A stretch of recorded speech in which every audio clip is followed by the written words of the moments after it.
নমস্কার, story officially চ্যানেলে আপনাদের প্রত্যেককে স্বাগত। আমি আজকে ভাগ্য আর বুদ্ধি এই দুজনের মধ্যে কে বড়, তাই একবার যখন ব্রহ্মার সমস্ত দেবতাদেরকে নিয়ে ব্রহ্মা সেই সভা করেন, সেই সময় ভাগ্য আর বুদ্ধির মধ্যে লড়াই লেগে যায়। ভাগ্য বলে আমি বড়, বুদ্ধি বলে আমি বড়। তখন ব্রহ্মা বলে যে, দেখো, তোমরা দুজনেই শান্ত হও, প্রমাণ করে তারপরে কে বড় কে ছোট বোঝা যাবে। তাই ভাগ্যকে বলে যে, ভাগ্য, তুমি যাও পৃথিবীতে, তোমার যতটা শক্তি, যতটা ক্ষমতা, সেটা তুমি প্রয়োগ করো কোনো মানুষের মধ্যে দিয়ে দিয়ে তারপরে বোঝা যাবে। তারপরে বুদ্ধি আবার গিয়ে বুদ্ধি সেই তার শক্তি এবং বল দিয়ে সে কাজ করবে, তারপরে বোঝা যাবে তোমাদের দুজনের মধ্যে কে বড়। তাই ভাগ্য বলে যে ঠিক আছে, বলে ব্রহ্মা তখন ভাগ্যকে বলে যে যাও, তুমি আগে যাও পৃথিবীতে, পৃথিবীতে গিয়ে তুমি তোমার শক্তি, তোমার প্রতাপ তুমি দেখাও। তখন পৃথিবীতে আসে ভাগ্য।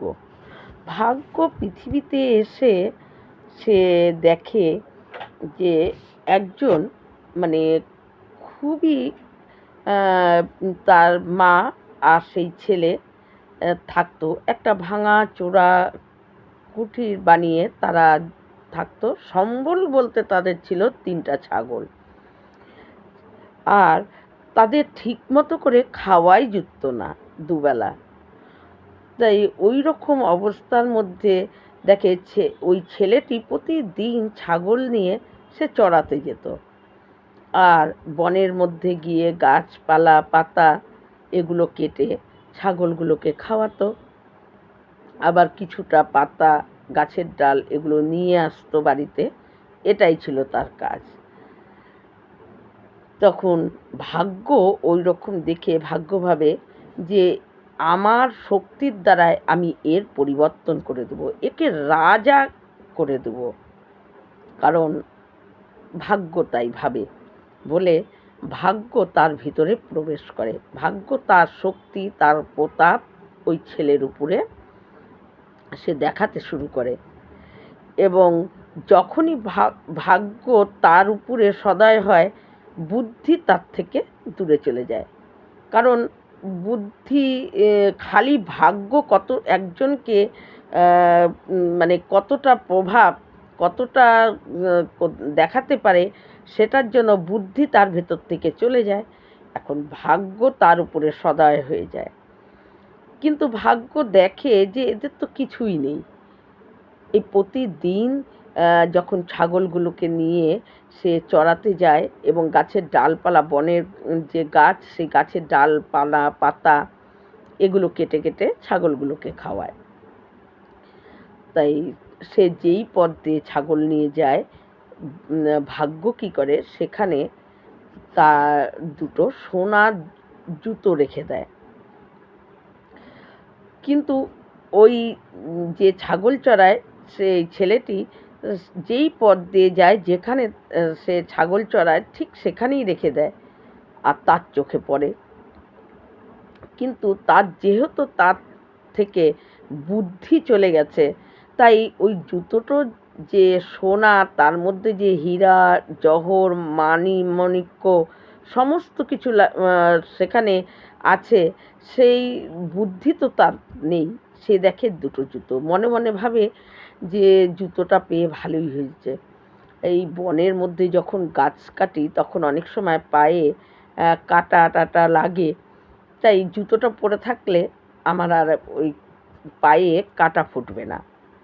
সে জুতো পেয়ে 2টো জুতোই পরে ফেলে। পরে সে বেশ সুন্দর সেই জুতোর পরেই সে গাছের ডাল কাটে, ছাগলগুলোকে খাওয়ায়, এইভাবেই বাড়ি চলে আসে। আবার পরের দিন সেই জুতো পরেই যায়। কিন্তু এক সদাগর ছিল, সে বড় ব্যবসা করত, মানে তার ওই তামার সমস্ত জিনিস তিনি এক জায়গা থেকে অন্য জায়গায় তিনি সদাগর দিতে যেত, আবার নিয়ে আসতো, এরকম সদাগর বড় ব্যবসায়ী। তাই সদাগর উটের পিঠে চড়ে অনেক তামার জিনিস নিয়ে উটের পিঠে তিনি যাচ্ছিলেন, আর যেখান দিয়ে সে ছাগল চড়ায় ঠিক সেই পথ দিয়েই যাচ্ছিল। যেতে যেতে সেই সদাগর দেখে যে আরে এই ছেলের পায়ে যে জুতোটা পরে আছে সেই জুতোটা তো সোনার, অনেক মূল্য। এই ভেবে সদাগর কী করে, উটের পিঠের থেকে সে নেমে তার সঙ্গে একটু কথা বলে তখন বলে যে তুমি কি এই জুতো দুটো বিক্রি করবে? সেই ছেলে বলে হ্যাঁ, যদি কেউ থাকে মানে নেওয়ার জন্য আমি তার কাছে বিক্রি করব। বলে তাহলে তুমি আমাকেই দাও। তা বলছে তাহলে ঠিক আছে। বলছে তাহলে এর জন্য তুমি কি চাও?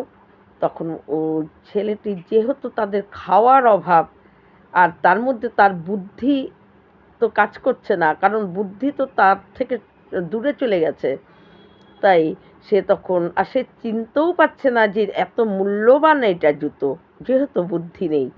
তাই তখন সে বলে কি যে আমাকে এক বস্তা যদি গম দেওয়া যায়, তাহলে গম যদি দেন তাহলে আমি এই জুতো দুটো দিয়ে দেবো। তখন সদাগর বলে ঠিক আছে, আমি তোমাকে এক বস্তা গম দেব। তাই এক বস্তা গমের বিনিময়ে ওই দুটো জুতো সদাগর নিয়ে চলে যায়। কিন্তু সদাগরের তো বুদ্ধি আছে, সে তো বুঝতে পারছে যে এই জুতোটার মূল্য কত। একে তো সোনার, তার মধ্যে নানা রকম সব মূল্যবান পাথর দিয়ে জুতোটায় কাজ করা। তাই সদাগর তখন এই জুতো দুটো নিয়ে মনে মনে ভাবে যে এই জুতোটা যদি আমি রাজা চন্দ্রসেনকে দিতে পারি, তাহলে এই চন্দ্রসেন আমার উপর খুব সন্তুষ্ট হবে এবং সন্তুষ্ট হয়ে হয়তো আমাকে অনেক কিছু মূল্য দিতে পারে। এই সোনার জুতো আমি পায়ে পরে কি করব? তাই ওই সদাগর কী করে, রাজা চন্দ্রসেনের ওখানে গিয়ে রাজাকে বলে যে রাজামশাই, আমি আপনার জন্য একটা উপহার নিয়ে এসেছি, আপনি গ্রহণ করুন। বলে যখন জুতো দুটো দেয় সোনার, রাজা দেখেও অবাক হয়ে যায় যে এত সুন্দর সোনার জুতো আর এত সুন্দর সমস্ত হিরে মূল্যবান পাথর দিয়ে জুতোতে কাজ করা। রাজা তখন বলে যে এত সুন্দর জুতো আমাকে দিয়েছে, আর আমি এই জুতো আমার পায়ে শোভা পায় না, এই জুতো একমাত্র আপনার পায়েই শোভা পায়, তাই আপনাকে আমি দিতে এসেছি উপহার। তখন রাজা এত সন্তুষ্ট হয়ে যায়, রাজা চন্দ্রসেন তাকে কি করে, অনেক স্বর্ণমুদ্রা দেয়। তো অনেক স্বর্ণমুদ্রা নিয়ে ওই সদাগর মহা খুশিতে চলে আসে এবং সেই স্বর্ণমুদ্রা দিয়ে ব্যবসা আরও অনেক বড় করে। তখন এইভাবেই আর একদিন যখন ওই সদাগর ওই পথ দিয়েই যায়, কিন্তু যখন ওই প্রথম জুতোটা এক বস্তা গমের বদলে বিনিময় দিয়ে দেয়, তখন ওই বুদ্ধি এসে ভাগ্যকে বলে যে দেখলে ভাগ্য, যে এক বস্তা গমের বিনিময়ে অত মূল্যবান জুতো সে দিয়ে দিল, তুমি কিছুই করতে পারবে না, শুধু ভাগ্য, তুমি বেকার আমার সঙ্গে লড়ছ। তখন ভাগ্য বলে আচ্ছা, প্রথমে ও দিয়েছে, তুমি দেখোই না, তুমি ধৈর্য ধরো। বুদ্ধি বলছে ঠিক আছে। তখন ওই কি করে, ভাগ্য আবারও দুটা সোনার জুতো, তার থেকেও আরও সুন্দর, আরও বেশি পাথর, আরও বেশি হিরে জহর মণি মাণিক্য সমস্ত কিছু দিয়ে কাজ করা জুতো দুটো আবার ও যেখানে ছাগল চড়াতে আসে ঠিক ওখানে রেখে দেয়। পরের দিন মানে রাখে এবং ছেলেটা ঠিক সেখানে ছাগল চড়াতে আসে, আর সে পেয়ে যায়। আবার সে জুতো দুটো পরে ফেলে, পরে সে ছাগল চড়ায়, গাছের ডাল কাটে, সওদাগর ওই পথ দিয়েই যাচ্ছিল। সওদাগর লক্ষ্য করে যে সেই ছেলে যার থেকে আমি জুতো নিয়েছিলাম মাত্র ১ বস্তা গম দিয়ে, সেই ছেলে এখানে বসে আছে। সওদাগর উটের থেকে নামে, নেমে ওই ছেলের সঙ্গে কথা বলে। কথা বলে বলে যে, "তোমার পায়ে এই দুটো জুতো কি তুমি বিক্রি করবে নাকি?" তখন বলে যে, "হ্যাঁ, আমি করব।" বলে যে, তাহলে তুমি আর কার কাছে করবে? আমাকেই দাও।" বলছে, "ঠিক আছে।" তার কাছে যখন দিতে যায় তখন বলে যে, "এবার তোমার মূল্য তুমি কি চাও এর পরিবর্তে?" বলে, "আমি ১ বস্তা চানা চাই। কিন্তু চানাটা খুব ভালো হতে হবে, পরিষ্কার এবং যাতে খাওয়া যায় সেরকম।" সওদাগর বলে যে, "ঠিক আছে, আমি সেরকম উপযুক্ত যেটা মানে পরিষ্কার খাওয়া যায় এবং সেরকম চানাই তোমাকে ১ বস্তা দিচ্ছি।" বলে তাকে ১ বস্তা চানা দিয়ে সে আবারও সেই জুতো দুটো নিয়ে নেয়। সওদাগর মনে মনে ভাবে, তার ভিতরে লোভ হয়ে গেছিল। ভাবছিল যে আমি মাত্র ১ বস্তা করে উম আনাজ দিয়ে বা গম, চানা দিয়ে আমি সোনার এত দামি জুতো পেয়ে যাই, আর রাজাকে দেই, রাজা খুশি হয়ে আমাকে অনেক মূল্য দেয়, স্বর্ণমুদ্রা দেয়। তাই এটাতে আমার অনেক লাভ হয়। তাই ওই সওদাগর ভাবে যে এই জুতো দুটোও আমি রাজাকে দেবো। ওইবারের থেকে রাজা আরও বেশি খুশি হয়ে আমাকে আরও অনেক বেশি স্বর্ণমুদ্রা দেবে। এই ভেবে সওদাগর কী করে, পরের যে জুতোটা তাকে ওই ১ বস্তা চানা দিয়ে সে নিয়ে আবার রাজার কাছে যায়।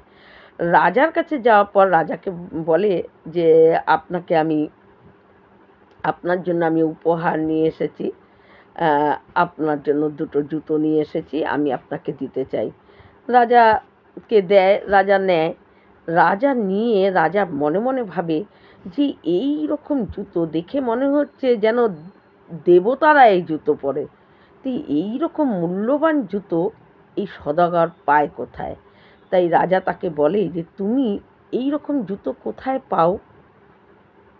সওদাগর তখন কি বলবে বুঝতে পারে না। সওদাগর ভাবে, যদি আমি রাজাকে সত্যি কথা বলি, রাজা এটা আমাকে একদম ভালো চোখে দেখবে না।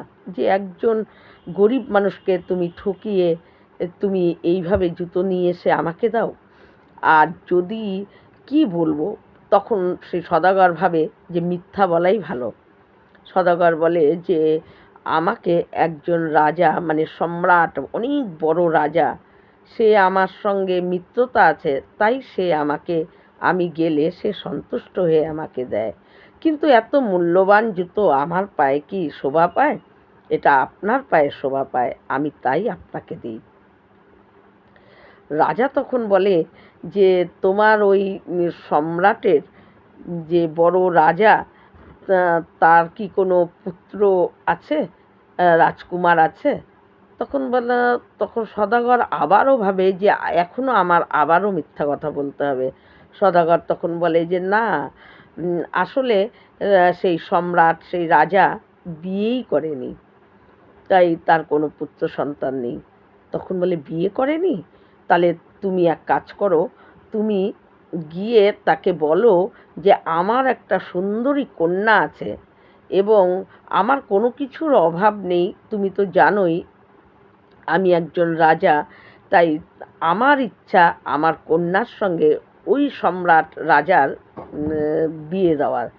তুমি এই খবরটা তাকে দিয়ে এবং তাকে নিয়ে আসো এবং তার থেকে এই সংবাদটা তাকে দিয়ে সে কি বলে সেই কথাটা আমাকে এসে জানাও।" সওদাগর তখন কি করবে ভেবে পায় না। মনে মনে ভাবে যে আমার নিজের কথাতেই আমি রাজার কাছে ফেঁসে গেছি।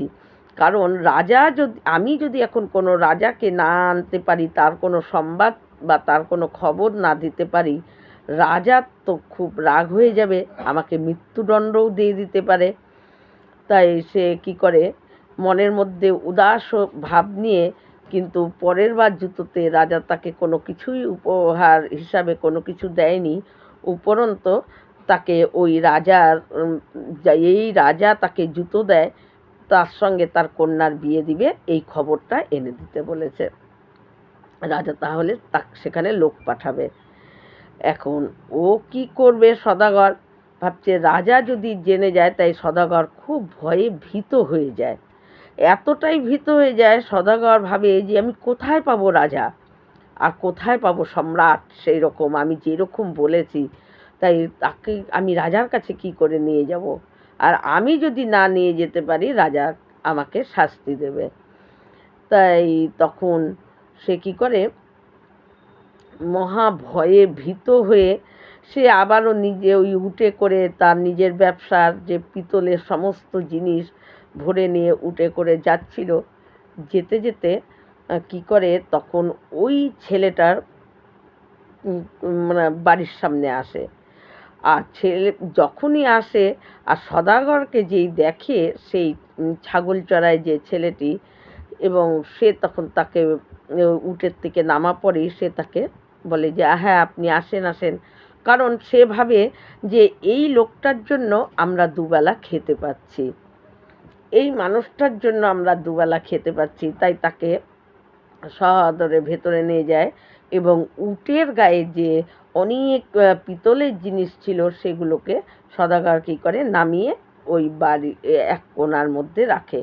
রেখে ওই ছেলের সঙ্গে কথা বলছে, বলতে বলতে সেই ছাগল চড়ায় যে ছেলে, সেই ছেলে কী করে ওই সদাগরের যে বড় ওই পিতলের জিনিস নেওয়া ছিল বড় বস্তায়, সেই বস্তাটার উপরে বসে।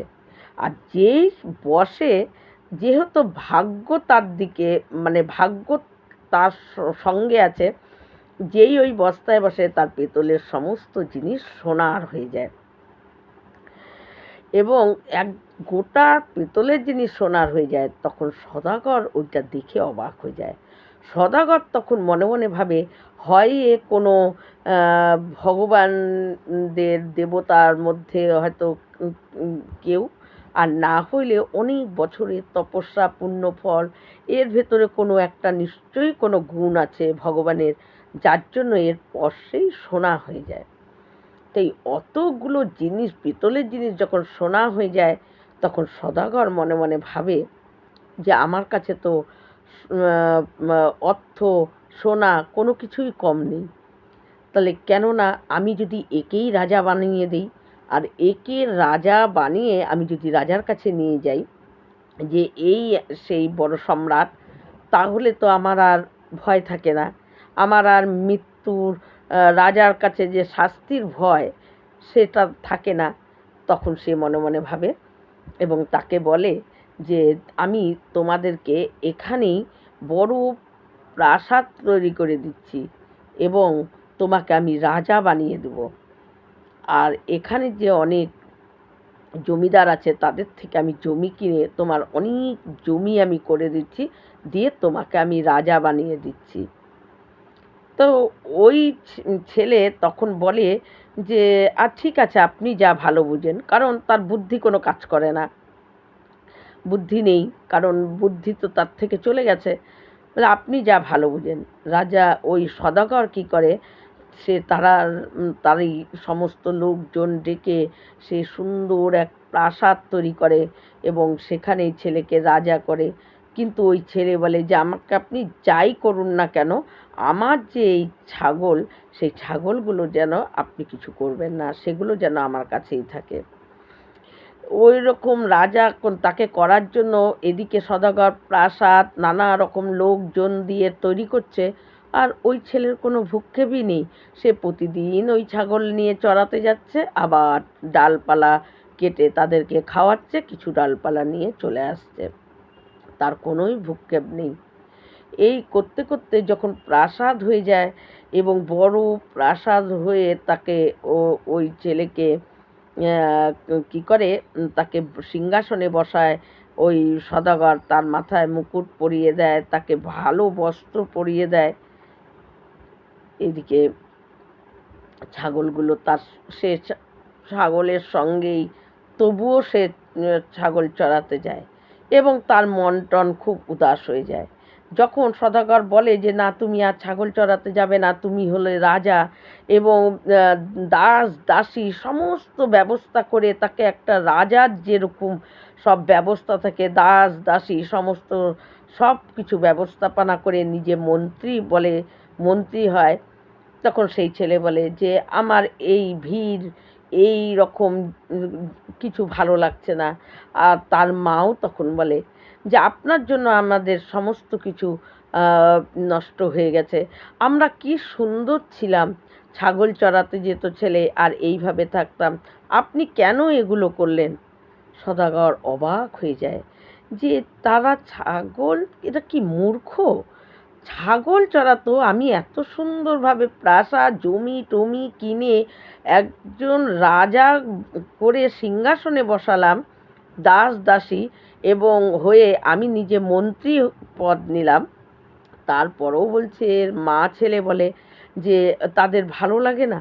আর ওর তো কোনো ভ্রূক্ষেপই নেই, যে ছাগল চড়াতো ছেলেটা তার তো কোনো ভ্রূক্ষেপই নেই, সে রাজা না সে ভালো পোশাক পরে আছে, তার কোনো কিচ্ছু ভালো না, সে ওই ছাগল নিয়েই ব্যস্ত। তাই এই রকম করে তাদের যখন ওই রকম অবস্থা, কিন্তু তাদের কে কোনো পরিবর্তনই করতে পারে না। সে যে রাজা হচ্ছে সে অনুভবও নাই। আর তার মা যে রাজমাতা তারও কোনো অনুভব নেই, কারণ তাদের বুদ্ধি নেই। তাদের মনে হচ্ছে যে ওইটাই ভালো ছিল, এই ভিড় ভাট্টা এত ভালো লাগে না, এত লোকজন। একদিন সদাগরকেই বলছে যে আমাদের সব কিছু আপনি আপনি যে কি করছেন এগুলো, আমাদের কি সুন্দর, আমি ছাগল চড়াতে যেতাম, এখন আমি ছাগল চড়াতেও যেতে পারি না, তাই আমার এগুলো ভালো লাগছে না। তখন ওই সদাগর বলে যে দেখো, তুমি রাজা, তোমাকে আমি রাজা করে দিয়েছি, তুমি তাতেও তোমার ভালো লাগছে না কেন? আমি তোমার মন্ত্রী, দেখ বলে একদিন তার যে ছাগলগুলো ওই সদাগর কী করে, যারা ছাগল কেনে তাদের কাছে চুপ করে বিক্রি করে দেয়। কিন্তু যখন ছাগল বিক্রি করে দিয়েছে সদাগর ওকে না জানিয়ে, কিন্তু ও যখন জানতে পারে যে ছাগল চড়ার যে ছেলেটি, সে তখন জোরে জোরে চিৎকার করে কাঁদতে থাকে। এদিকে লোকজন সবাই অবাক হয়ে যায় যে রাজা ছাগলের জন্য এইভাবে কাঁদছে, এ কেমন? কিন্তু তারপরে ওই সদাগর বলে যে তুমি বাচ্চাদের মতো কাঁদছো কেন? তোমার 3টা ছাগল আমি বিক্রি করে দিয়েছি, তার বদলে তুমি যত ছাগল চাও আমি এনে দেবো। তখন সে শান্ত হয়, কিন্তু শান্ত হয়েও সদাগরের পেছনে পেছনে অনবরত ঘুরে যাচ্ছে যে আমার এই ছাগল কখন কিনবে, কখন কিনতে যাবে, কখন কিনতে যাবে। সদাগর তখন বলে যে তোমাকে আমি রাজকন্যার সঙ্গে বিয়ে দেব। কিন্তু সে বিয়ে মতলবও জানে না, কারণ বুদ্ধি নেই, তার বুদ্ধি নেই, তো তার বুদ্ধি যেহেতু চলে গেছে সে আর কোনো কিছুই করতে পারছে না। তাই যখন ওই বিয়ে দিব বলে, তখন বলে বিয়ে বিয়ে না না না আমি বিয়ে টিয়ে করবো না। তখন বলছে না, তোমার রাজকন্যার সঙ্গে বিয়ে হবে, তুমি কোনো কিছু বলো না, তুমি চুপ করে থাকবে, কোনো কথা বলবে না, তোমার এটাই কাজ।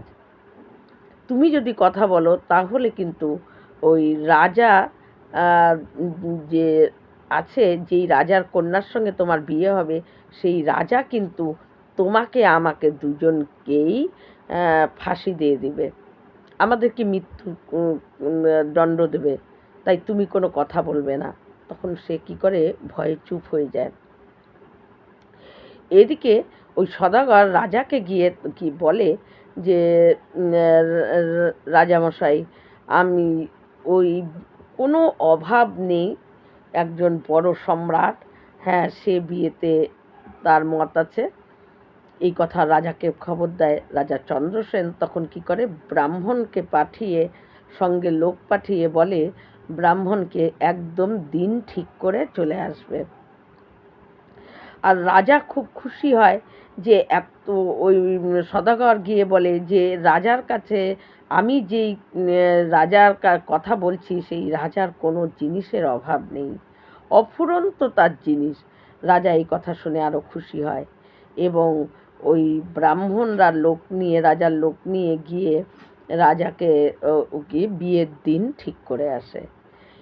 এখন বিয়ের দিন যখন সদাগর তাকে সুন্দর করে সাজায়, তখন ও বলে যে আমাকে এইভাবে সাজানো হচ্ছে কেন, এগুলো পরছি কেন? বলছে তুমি বিয়ে করতে যাবে।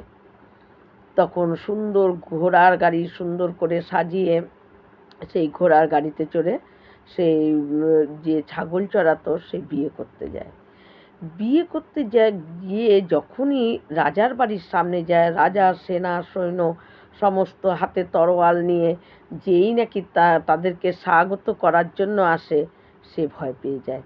কারণ সেভাবে যে হয়তো তাকে মারতে এসেছে। সে কি করে ওই ঘোড়ার গাড়ির থেকে এক লাফ দিয়ে সে নিচে নেমে দৌড়ে পালিয়ে যাচ্ছিল। সদাগর দৌড়ে গিয়ে তাকে ধরে, বলে যে তুমি কোনো কথা বলবে না, চুপ করে থাকবে, কেন তুমি লাফিয়ে যাচ্ছ? বলছে না, আমার ভয় লাগছে। তাহলে আমি চুপ করে থাকতে পারি, কিন্তু আমার সঙ্গে আপনার সবসময় থাকতে হবে। সদাগর বলছে ঠিক আছে। তারপরে সদাগর তার পাশেই থাকে। রাজা তাদেরকে স্বাগত করে নিয়ে যায় এবং বিয়ে হয়। কিন্তু বিয়ে যখন মঞ্চে যখন বিয়ে হচ্ছে, সদাগর সবসময় তার পাশে থাকে। রাজা তখন তাকে জিজ্ঞাসা করে, চন্দ্রসেন, সদাগর তুমি কেন ওর পাশে সবসময় থাকো? তখন সদাগর বলে যে আমি তো উনি তো আমাকে মন্ত্রী বানিয়েছেন, তাই ওনার পাশে আমার থাকতে হয়। তা রাজা সেটাই ভাবে চন্দ্রসেন। তারপরে যখন বিয়ে হয়, চন্দ্রসেন খুব খুশি হয় যে বিয়ের পর যখন তাকে আর্ধেক যে মহল, রাজার যে প্রাসাদের আর্ধেকটা তাদের দুজনকে থাকার জন্য ব্যবস্থা করে দেয়। রাজার কোনো পুত্র সন্তান ছিল না। রাজা মনে মনে ভাবে এই জামাই হবে আমার পরবর্তী সম্রাট। তারপরে যখন ওই বিয়ের পরের দিন যখন নাকি তার স্ত্রী সুন্দর সেজে তার ঘরে ঢুকে, সে তখন তার মনে পড়ে যায় যে তার ঠাকুমা তাকে গল্প শোনাতো যে খুব রাক্ষসেরা খুব সুন্দর সেজে পরে তারার ভিতরে পরে রাক্ষসের মূর্তি হয়ে মানুষের রক্ত খেত। এই গল্পর কথা তার মনে পড়ে। তাই তার স্ত্রীকে দেখে রাজকুমারী এত সুন্দর সেজে গুজে আসছে আর দেখতেও সুন্দর, তাকে দেখে ভাবে এ তো রাক্ষস না। তাই তাকে ধাক্কা দিয়ে সে দৌড়ে পালিয়ে যায়। পালিয়ে কি করে নদীতে ঝাঁপ দেয়।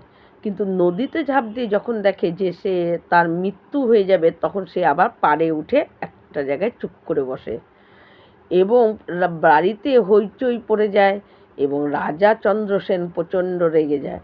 রাজা চন্দ্রসেন রেগে সমস্ত লোকজনকে বলে যে তাকে ধরে নিয়ে আসো, আমার জামাইকে যেখান থেকে পারো ধরে নিয়ে আসো। কিন্তু লোকজনরা দৌড়ে দৌড়ে গিয়ে দেখে যে নদীর তীরে বসে আছে, তাকে ধরে নিয়ে আসে। এদিকে রাজা খুব রাগ হয়ে যায় ওই সদাগরের উপর এবং তার ওই জামাইয়ের উপর। বলে তুমি আমার কন্যাকে ধাক্কা দিয়ে ফেলে আমার কন্যাকে উপেক্ষা করে তুমি দৌড়ে পালিয়ে যাও, তোমার এত বড় সাহস, একে কারাগারে বন্দি করো, কালকে এর মৃত্যুদণ্ড হবে, কালকে এর মৃত্যু হবে বলে কারাগারে বন্দি করে রাখে। পরের দিন রাজা তাকে মৃত্যু দেবে। এইদিকে তখন বুদ্ধি ভাগ্যকে বলে যে তুমি কি তাকে রাজা করতে পারলে? সে কি প্রকৃত রাজা হয়েছে? সে তো রাজা হয়নি, সে তো সেই ছাগল চড়ানোর ছেলেটাই আছে। তখন তুমি হেরে গেছো। তখন ব্রহ্মার কাছে যায় বুদ্ধি আর ভাগ্য। তখন ব্রহ্মা বলে যে ভাগ্য যখন বলে যে আমি তাকে একজন ছাগল চড়াতো, তাকে আমি রাজা করে দিয়ে রাজার কন্যার সঙ্গে বিয়ে দিয়েছি। কিন্তু ব্রহ্মা তখন বলে যে ভাগ্য, তোমাকে এখনো তোমার জিত হয়নি। কারণ সে এখনো রাজা, যে সে এখনো সেই রাজা হয়নি, সে কিন্তু সেই ছেলেটাই আছে। তাই তুমি আরও চেষ্টা করতে পারো। তখন ভাগ্য বলে যে আমি একটু চেষ্টা করি। কিন্তু যখন রাজার কারাগারে ও বন্দী হয়ে যায়, তখন বুদ্ধি বলে যে ভাগ্যকে যে আমি তোমাকে আগেই বলেছি তুমি হেরে গেছো, কারণ তুমি ওকে মৃত্যুর দিকে নিয়ে যাচ্ছ, তুমি ওকে বাঁচাতে পারবে না। কিন্তু ভাগ্য তখন বলে যে ঠিক আছে, আমি হেরে গেছি মানতে পারি, যদি তুমি ওকে এখন মৃত্যুর হাত থেকে বাঁচাতে পারো তাহলেই আমি মানব যে তুমি বড় আমি ছোট। তখন বুদ্ধি বলে যে দাঁড়াও, আমি দেখাচ্ছি। বুদ্ধি গিয়ে তখন ওই সদাগরের যে ছাগল চড়াতো তার ভিতরে প্রবেশ করে।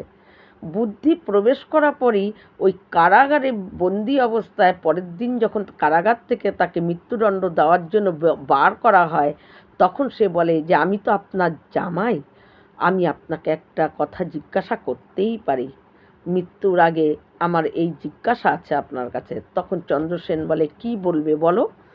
বলে যে আমার কোন অপরাধে আমাকে আপনি মৃত্যুদণ্ড দিচ্ছেন। চন্দ্রসেন বলে তুমি আমার মেয়েকে উপেক্ষা করে ধাক্কা দিয়ে তুমি প্রথম দিনই সেখান থেকে পালিয়ে চলে গেছো, সেই দোষে তোমার মৃত্যু দিচ্ছি। বলছে যে আমি যখন আপনার মেয়ে ঢোকে তখন সামনেই এক জায়গার থেকে চিৎকার শোনা যাচ্ছিল নদীর ওই সামনের থেকে যে আমাকে বাঁচাও, আমাকে বাঁচাও। তাই আমি তাকে বাঁচানোর জন্য আপনার মেয়েকে সরিয়ে দিয়ে আমি দৌড়ে বেরিয়ে তাকে গিয়ে দেখি নদীর জলে সে ভাসছিল, মানে ডুবছিল। সেই সময় আমি তাকে প্রাণে বাঁচিয়েছি। এর জন্য যদি আমার কোনো অপরাধ হয় আপনি আমাকে মৃত্যুদণ্ড দিতে পারেন।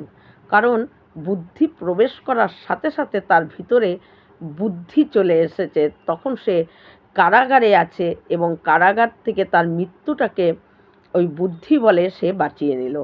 তখন রাজা তাকে জড়িয়ে ধরে, বলে যে তুমি সত্যি উপযুক্ত আমার জামাই হওয়ার, আর আমার পরবর্তী এই যে সাম্রাজ্য, এই যে আমার রাজ্য, এর সমস্ত তোমার, তুমি এর শাসন করবে, তুমি হলা সম্রাট, আমি তোমাকেই সম্রাট করে দিলাম, আমার কোনো পুত্র নেই, আর তুমি তোমার উপযুক্ত, আমি এই রকমই তো আমার মেয়ের জন্য বর চেয়েছিলাম, আমার মেয়ের জন্য এই রকমই আমি একজন মানে পাত্র চেয়েছিলাম যে নাকি এই রকমভাবে কারো উপকারও সে করার জন্য সব কিছু ভেদ করে দৌড়ে চলে যেতে পারে। আমি সত্যি তুমি আমার উপযুক্ত, আমি যেমন চেয়েছি তুমি সেই উপযুক্ত আমার মেয়ের পতি বা আমার জামাই। তখন তারপর ভাগ্য জোড়হাত করে বুদ্ধিকে বলে যে আমি মেনে নিলাম যে বুদ্ধি হলো আসল, আমি তোমার থেকে অনেক ছোট। শুধু ভাগ্য দিয়ে কোনো কাজ হয় না, বুদ্ধি থাকলেই ভাগ্যটাকে কাজে লাগানো যায়, কিন্তু বুদ্ধি না থাকলে যতই ভাগ্যে থাকুক ভাগ্য কাজে লাগানো যায় না। এই রকম ভিডিও পাওয়ার জন্য আমার চ্যানেলটিকে সাবস্ক্রাইব করবেন। নমস্কার।